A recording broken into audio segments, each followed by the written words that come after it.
Et justement, je voulais approfondir un petit peu, parce que Cosmos a une certaine particularité aussi, c'est une gouvernance extrêmement active, Ouais. que ce soit sur le hub ou sur les blockchains qui sont associés à Cosmos. Est-ce que c'est une bonne chose selon toi ou une mauvaise chose? Parce que quand tu as 700 ou 800 propositions de gouvernance à analyser, etc., comment est-ce qu'on fait pour vraiment voter dans les meilleures conditions possibles et éviter un deuxième Terra Luna, justement, parce que ça a Ouais. peut-être mal été analysé lors des propositions de gouvernance? Bah alors, c'est vrai que c'est compliqué. Maintenant, bon, il y a des gens qui essayent de se spécialiser un peu vraiment dans les parties de gouvernance, hein. Il y a des entreprises, c'est vraiment leur job de participer très activement dans la gouvernance, faire les analyses de tout, donc que ça soit économique, genre qu'est-ce qu'on doit changer pour que ça fonctionne, bien analyser justement bah, les risques qui vont être interprétés pour chaque décision.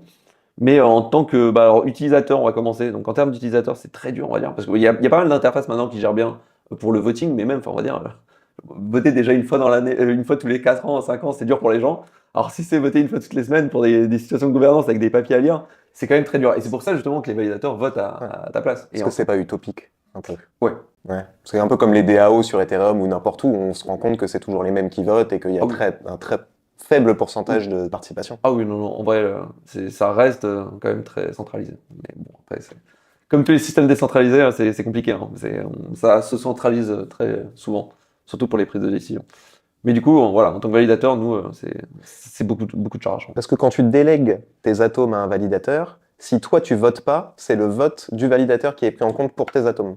Ouais. D'accord. Et je crois que d'ailleurs, justement, comme tu disais, pour la gouvernance avec, de Jay, justement, pour le fork en Atom One, si les validateurs avaient voté no ou no with veto, justement, ils avaient aussi porté des meilleures allocations pour le airdrop de Atom Ouais. One.